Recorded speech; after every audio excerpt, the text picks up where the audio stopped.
Padre bendito, en esta preciosa hora estamos delante de tu presencia en la Iglesia Bíblica de Guatemala. Arribamos hoy al capítulo 3 de Apocalipsis y vamos a conocer el mensaje que tú le envías a la iglesia de Sardis.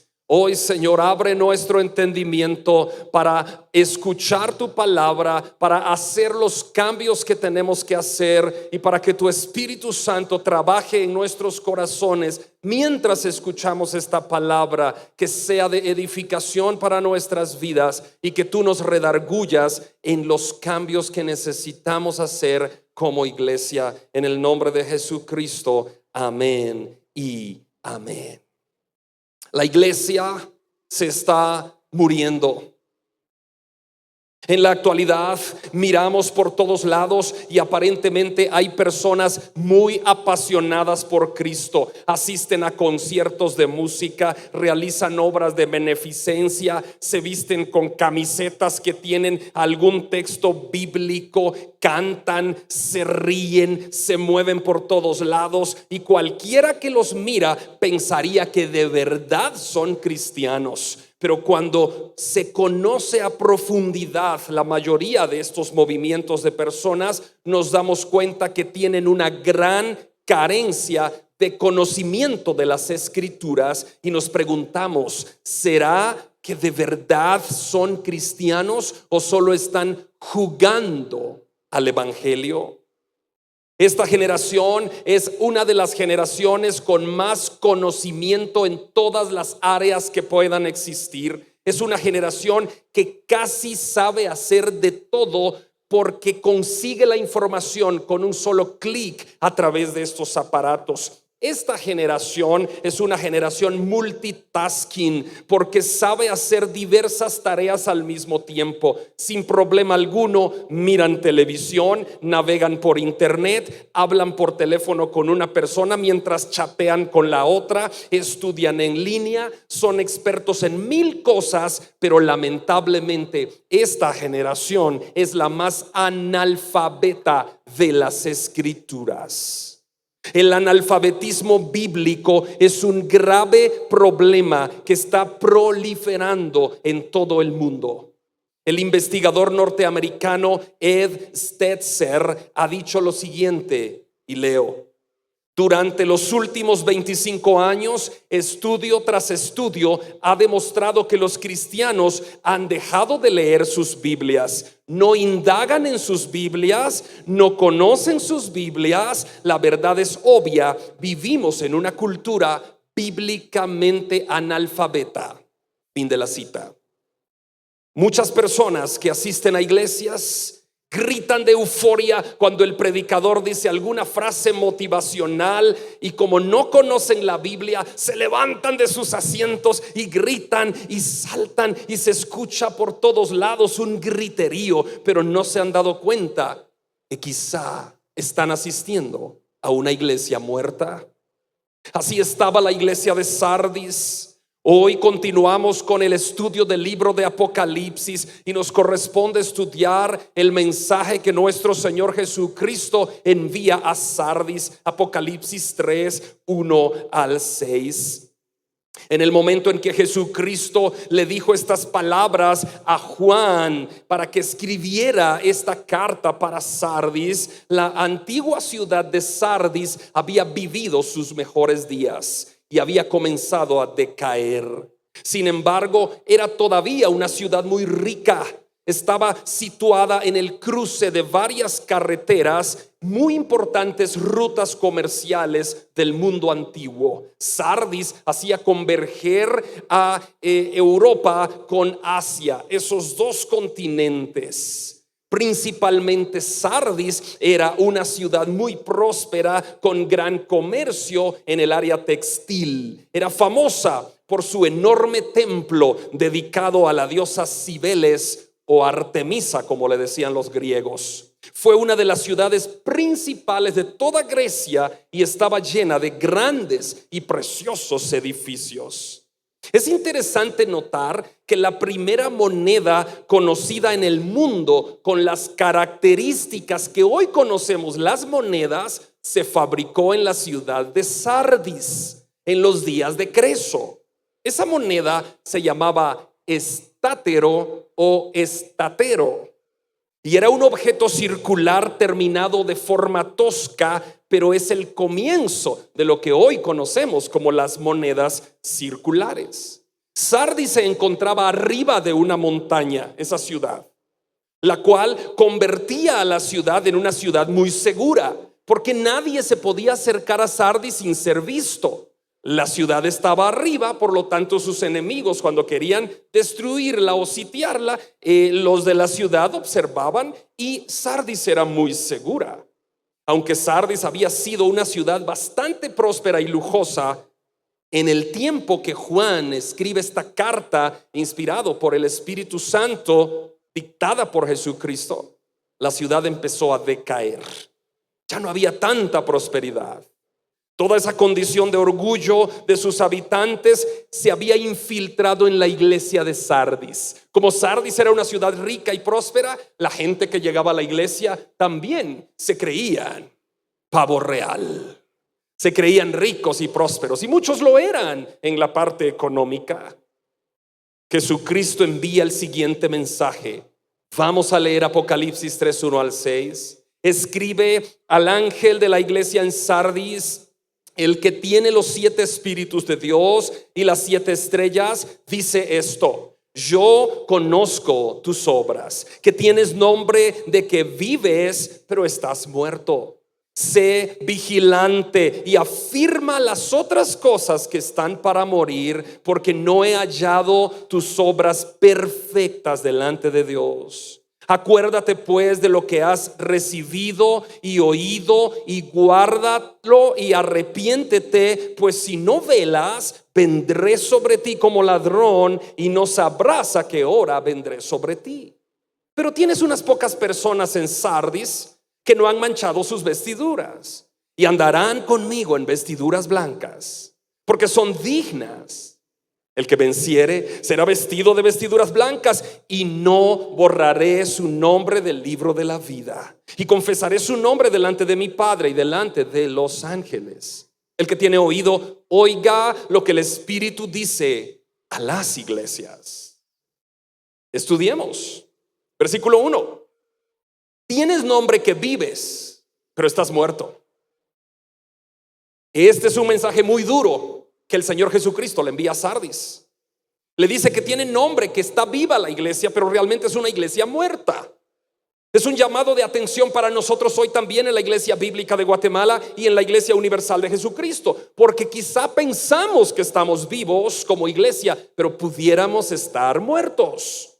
Nuestro Señor Jesucristo está haciendo un diagnóstico de la iglesia de Sardis, pues Él conocía todas las obras de los miembros de la iglesia y sabía que en realidad ya no estaban siguiendo los parámetros de las Escrituras. Así hay muchas iglesias hoy que se reúnen en nombre de Cristo, llevan Biblia, cantan canciones cristianas, predican aparentemente un versículo sacado de la Biblia y de contexto, pero no instruyen a la gente en temas relacionados con la verdad de la base escritural. Tienen nombre de que están vivas, pero están muertas. Lo que destruye a una iglesia, ¿qué es, hermanos? ¿Qué es lo que destruye a una iglesia? ¿Qué es? Alejarse de la palabra de Dios. Lo que destruye a una iglesia es alejarse de la palabra de Dios. Cuando una iglesia deja de predicar las Escrituras y empieza a predicar visiones que tuvo fulano, visiones que tuvo el otro, visiones que tuvo aquel, visiones que tuvo aquella, y nada de Biblia, cuidado, están dando un paso en falso. Cuando las iglesias empiezan a predicar de algún libro que les impactó, están dando un paso en falso, porque la iglesia, cuando se aleja de Dios, empieza a decaer. ¿Y cómo se aleja una iglesia de Dios? Cuando se alejan de las Escrituras. Pueden cantar, pueden hacer conciertos, eventos, pero si no están predicando las Escrituras, están lejos de Dios. Eso es lo más destructivo, alejarse de la Biblia. Cuando los que predican empiezan a decirle a toda la gente que todo está bien, que no importa lo que hagan, Dios los perdona, que no importa lo que hagan, de todos modos si vienen a Cristo la salvación no se pierde, que no tengan pena, que sigamos adelante, que de todos modos el que es salvo siempre es salvo. Entonces la gente empieza por el camino de la equivocación y empiezan a decaer como Sardis. Miremos lo que dice Jeremías 6, 13 y 14. Jeremías 6, 13 y 14. Porque desde el más chico de ellos hasta el más grande, cada uno sigue la avaricia. Y desde el profeta hasta el sacerdote, todos son engañadores. Y curan la herida de mi pueblo con liviandad, diciendo paz, paz, y no hay paz. Jeremías está llamando la atención en el Antiguo Testamento a los sacerdotes y a los profetas, diciéndole que ellos estaban diciéndole al pueblo paz, paz, todo está bien, sigamos así, y no hay paz. Y dice que todos estaban errados. Hay muchos hoy que están predicando exactamente así. Tengamos cuidado, hermanos. Hoy es un tiempo para vivir en santidad, apartados del pecado, apartados de las filosofías humanas y apegados a este libro. Los miembros de la iglesia de Sardis tenían un lindo templo. No sufrían persecución. Posiblemente el templo estaba lleno de personas, cantaban lindas canciones, posiblemente tenían un grupo extraordinario de música, hacían de todo, pero estaban lejos de Dios. Su corazón no estaba con Dios. Esa iglesia se había preocupado por cuidar las apariencias y no por cuidar el corazón. Buenas butacas, buenos baños, buena decoración de paredes, buena cañonera, buena multimedia, pero fuera de el Señor. Todo eso es bueno, la buena cañonera, la buena multimedia, los buenos plasmas, los buenos músicos, los buenos instrumentos, todo es excelente, yo no me opongo. Los baños, la alfombra, todo lindo, pero si tú estás lejos de Dios y de su palabra, de nada te sirve. Así que lo importante y lo principal es esto. Lo demás es secundario. Miremos lo que dice el profeta Samuel, primer libro de Samuel, capítulo 16, versículo 7. ¿Qué dice primero Samuel 16, 7? Y respondió Jehová a Samuel: no mire su apariencia, ni lo grande de su estatura, porque yo lo desecho. Y escuchen esta frase: porque Jehová no mira lo que mira el hombre, pues el hombre mira lo que está delante de sus ojos, pero Jehová mira el corazón. Queridos hermanos, Dios los conoce a ustedes. Ustedes ven la apariencia mía. Yo veo la apariencia de ustedes. Ustedes ven que yo aparento ser pastor, y yo veo que ustedes aparentan ser miembros de la iglesia. Pero eso es la apariencia que al ojo se ve. Pero el corazón solo lo mira Dios. Y el corazón solo se expone cuando tú te expones a las escrituras. Si te expones a leer la Biblia, entonces Dios expone tu corazón y te dice si estás bien o te dice si estás mal, porque el Espíritu mismo da testimonio a nuestro espíritu de que somos hijos de Dios. Yo no puedo saber si tú eres o no eres hijo de Dios. Yo te veo aquí y te veo cantando y llorando y atendiendo el mensaje y buscando las porciones bíblicas, pero yo no sé si eres. Tú no sabes si yo soy. Solo Dios puede ver eso. Amén. La iglesia de Sardis tenía nombre que vivía, pero estaba muerta. ¿Puede una iglesia estar muerta en la actualidad? ¿Puede una iglesia cantar alabanzas y hacer obras y cansarse físicamente y estar muerta? Sí. Veamos lo que dice Santiago 2:26. Santiago 2:26. Porque como el cuerpo sin espíritu está muerto, así también la fe sin obras es muerta. Si tú dices que tienes fe, pero tus obras no reflejan esa fe, tu fe es muerta. Santiago 2:26 es claro, dice que un cuerpo sin el espíritu está muerto. Asimismo, la fe sin obras es muerta. muéstrame tu fe por tus obras que realizas. ¿Cuáles son las obras tuyas? Ahí se conoce tu fe. Mateo 23, 27. ¿Qué dice Mateo 23, 27? Hay un ay sin H, porque es un ay de dolor. Y dice Mateo 23, 27: ay de vosotros, escribas y fariseos hipócritas, porque sois semejantes a sepulcros blanqueados, que por fuera a la verdad se muestran hermosos, mas por dentro están llenos de huesos de muertos y de toda inmundicia. Qué palabras más duras de Jesucristo. Dice: ay de ustedes, fariseos y escribas, que por fuera aparentan que todo está bien, ayunan 3 veces por semana, dan limosnas, hacen de todo y aparentan que todo está bien, bien planchaditos con sus trajes y todo, pero por dentro están llenos de huesos de muerto. Wow. Eso es importante que tomemos en cuenta hoy. Este es el mensaje que Jesucristo envía a esta iglesia de Sardis que está muerta. Apocalipsis 3, 2 y 3, sigamos estudiando. Sé vigilante, dice Jesucristo a Sardis, y afirma las otras cosas que están para morir. Ya habían muerto muchas cosas en los miembros de Sardis, y Jesucristo le dice: sean vigilantes y afirmen las otras cosas que están para morir, porque no he hallado tus obras perfectas delante de Dios. Fíjense, qué jalón de orejas, qué llamada de atención.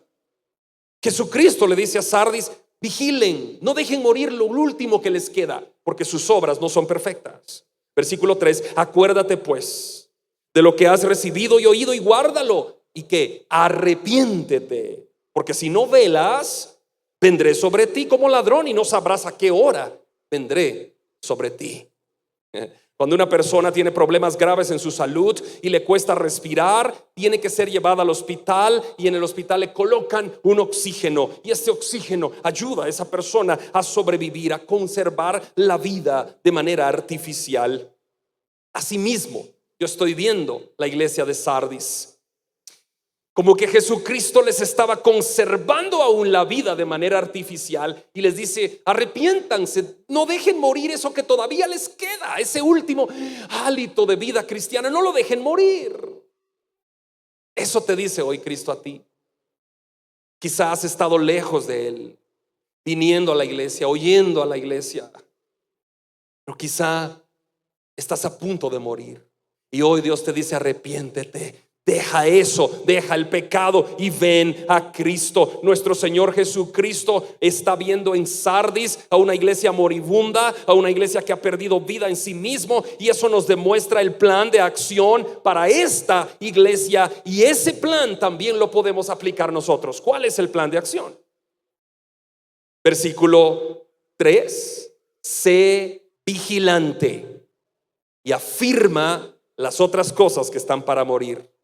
¿Qué nos dice Jesucristo? Sean vigilantes. ¿Qué hace un vigilante? Estar despierto, velando. Sé vigilante. Afirma las cosas que están para morir. Ese es el mensaje que hoy Dios nos manda a nosotros en la Iglesia Bíblica de Guatemala y a toda la Iglesia Universal de Jesucristo. Que seamos valientes, vigilantes, que afirmemos todo y que dejemos el pecado, queridos, porque Cristo viene pronto. Aquí hemos tenido hermanos, en estos micrófonos han hablado hermanos que ya no están con nosotros, que están en la presencia de Dios. No llevamos ni un año de iglesia y ya hay hermanos que han partido, que se gozaron acá, que oraban acá, que hablaban acá, pero que ya no están acá. ¿Qué te garantiza que estarás mañana? ¿Qué te garantiza que el otro domingo estarás? Hoy es el día de ser vigilante y de dejar el pecado atrás. Hoy es el día que tienes que ver lo que se está predicando en la iglesia donde te congregas, estimado visitante que hoy estás por primera vez. Hoy es el día de ver qué te están predicando en la iglesia donde te congregas, y ver si te están predicando las escrituras. Entonces estás en una iglesia verdadera. Pero si no te están hablando escrituras, entonces es tiempo de volver y de ver, de hacer un alto y de decir: caramba, ¿qué tengo que hacer? Hoy hay extraordinarios comunicadores detrás de los púlpitos. Yo me considero ser un buen comunicador en Guatemala, no por salir en la televisión, sino porque considero que Dios me ha dotado de la capacidad innata de comunicar. Siento que el mensaje llega y es entendible. Y lo más difícil de un comunicador es hacer que sea fácil de entender lo que realmente es difícil de explicar. Yo siento que tengo esa capacidad de facilitar la comprensión de los textos. Pero yo le pido a Dios y les he pedido a ustedes sus oraciones para que en este púlpito nunca me aparte de comunicar las escrituras. Que no comunique lo que yo pienso, sino las escrituras. Hoy es el día que tienes que ver qué es lo que estás oyendo, de qué te estás alimentando. Hoy es el día. Efesios 5:14. Por lo cual dice: despiértate tú que duermes y levántate de los muertos y te alumbrará Cristo. Despiértate tú que duermes, levántate de los muertos, muertos espirituales, y te alumbrará Cristo. Este no es un momento para estar jugando al evangelio. Hoy es un momento para estar cerca de Dios. Vamos a Apocalipsis 3, 4, 6. Pero tienes unas pocas personas en Sardis que no han manchado sus vestiduras y andarán conmigo en vestiduras blancas, porque son dignos. El que venciere será vestido de vestiduras blancas, y no borraré su nombre del libro de la vida, y confesaré su nombre delante de mi Padre y delante de sus ángeles. El que tiene oído, oiga lo que el Espíritu dice a las iglesias. Aquí hay un tema importante, versículo 5. Yo no voy a ser dogmático en defender aquí una línea teológica que he aprendido en los seminarios bíblicos. No, yo voy a ponerte aquí las cartas sobre la mesa. Cuando te hablé de la tribulación, ¿qué te dije? Los pretribulacionistas creen esto, los meditribulacionistas creen esto y los posttribulacionistas creen esto. Ahí está. Yo no te dije dogmáticamente tenemos que creer en una postura de las tres. No, porque mi deber es ventilar delante de ti este libro. Ok, vamos al versículo 5, porque hay algo importante ahí. ¿Qué dice el versículo 5? El que venciere será vestido de vestiduras blancas, y no borraré su nombre del libro de la vida. En la antigüedad, las ciudades llevaban un registro de sus ciudadanos, como ahora en el RENAP en Guatemala. Cuando un hombre moría, su nombre era borrado del libro de la ciudad. Ya no existía más, era borrado del libro. Ya no era ciudadano, fue ciudadano. Esa es la figura que está viendo aquí Juan en el Apocalipsis 3:5. Cristo resucitado está diciendo que si queremos permanecer en el rol de ciudadanos del cielo, debemos permanecer con nuestra fe puesta en el Señor. Hay un libro de la vida, el cual será abierto y referenciado en el día del juicio. Esto significa que el libro de la vida es real y será leído. Escuchen, miremos Apocalipsis 20:12. Vamos a estudiar un poquitito más. Apocalipsis 20:12. ¿Qué dice ahí? Habla del libro. Y vi a los muertos grandes y pequeños de pie ante Dios, y fueron los libros abiertos. Y escucha, y otro libro fue abierto, el cual es el libro de la vida. Y fueron juzgados los muertos. ¿Por qué? Por las cosas que estaban escritas en los libros, según que sus obras. Hay un libro de la vida. Si nuestro nombre está inscrito ahí, vamos al cielo. Si nuestro nombre no está inscrito ahí, vamos al lago de fuego. Apocalipsis 20:15. Ahí estabas en el 20, busca el versículo 15. El que no se halló inscrito en el libro de la vida, ¿qué? Fue lanzado al lago de fuego. Vamos a los evangelios. Lucas 10:20. Lucas 10:20. Sin embargo, no os regocijéis que los espíritus se os sujetan, sino regocijaos de que vuestros nombres están escritos en los cielos. ¿De qué está hablando Lucas? Muchos se regocijan hoy y dicen, ay, cuando yo predico, la gente cae, la gente se revuelca, los demonios salen. Dice Lucas, no se regocijen de eso. Regocíjense de que sus nombres están escritos en los cielos. Ese es el fin del evangelio. Ok, voy a explicar esto. Muchos, creyendo una posición dogmática teológica, dicen, el que es salvo, siempre es salvo. Tú no pierdes la salvación, no importa lo que hagas, y sigue adelante. Depende. Yo no voy a perder el estatus de ser hijo de mi papá. Mi papá me engendró. Y aunque yo niegue a mi papá y me vaya al RENAP a borrar el apellido de mi papá y me ponga apellido Schwarzenegger,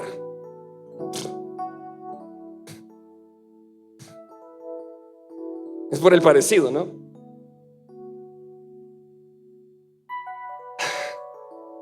Yo no voy a dejar de ser hijo de mi papá, nunca, aunque lo niegue y aunque borre mi apellido. Pero ¿cómo es en la vida cristiana?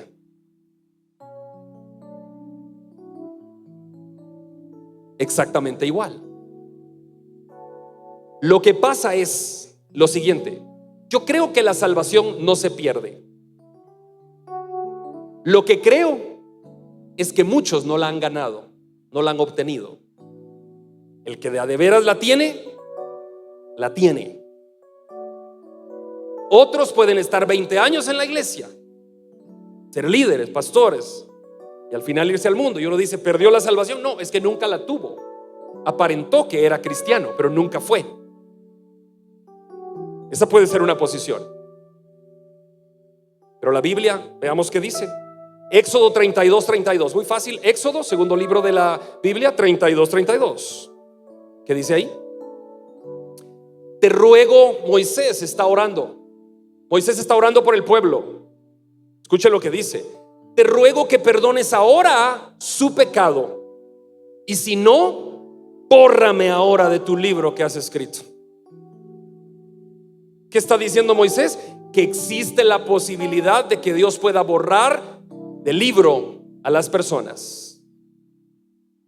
Moisés ora y le dice, si no perdonas al pueblo, entonces bórrame a mí del libro.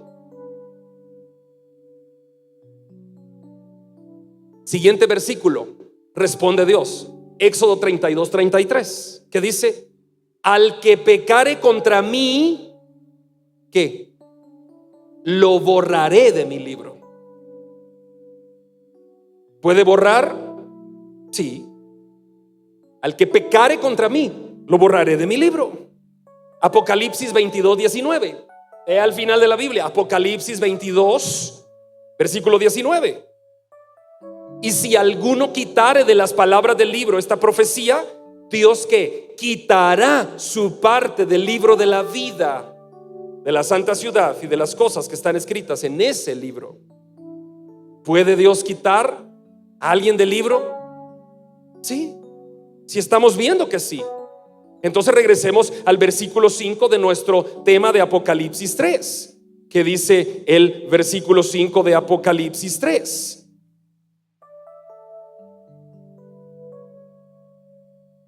Lo encuentro aquí. El que venciere será vestido con vestiduras blancas. ¿Y qué? Y no borraré su nombre del libro de la vida. ¿A quién? Al que venciere. El que venciere estará para siempre viviendo en la presencia del Señor. Los vencedores están seguros en Cristo. Los que no vencen no están seguros en Cristo. Que Dios nos ayude, hermanos, a ser fieles hasta la muerte.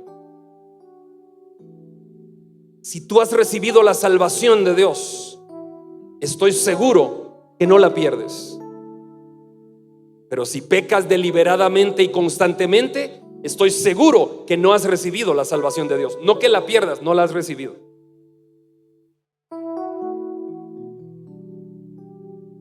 Tú puedes pecar, por supuesto, todos pecamos.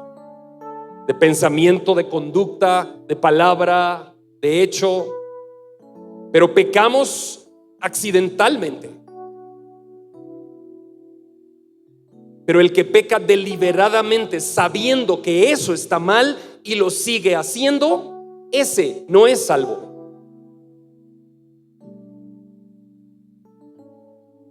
Tienes que cuidar tu salvación con temor y temblor.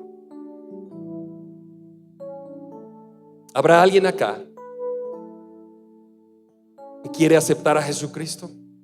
¿Habrá alguien que quiera reconciliar y dice: yo, Señor, yo no sé si soy salvo, he participado, pero ahora estoy pecando y no sé si de verdad no estoy en la vida cristiana y solo he creído que estoy porque me ha gustado, pero también me ha gustado el pecado y estoy con un pie en el mundo y con otro en la iglesia? ¿Quieres reconciliar? Una dama, baje su mano, ya la vi. ¿Habrá alguien más que quiere reconciliar? ¿Quién reconcilia juntamente con esta dama? Un caballero, baje su mano, ya lo vi. ¿Habrá alguien más que quiere reconciliar con Dios en esta tarde? ¿Quién reconcilia con Dios sabiendo que está lejos de Dios y que necesita? Una dama, baje su mano. ¿Alguien más reconcilia con Dios? Van 3 personas. ¿Estarás ahí?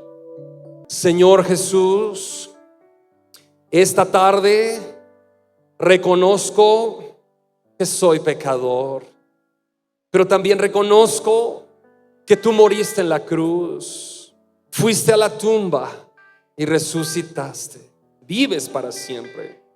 Hoy te pido que perdones mis pecados, que entres a mi corazón y que seas el Señor de mi vida. Te recibo como mi Señor y mi Salvador. Perdona mis pecados, dame vida nueva y vida eterna. Amén y amén.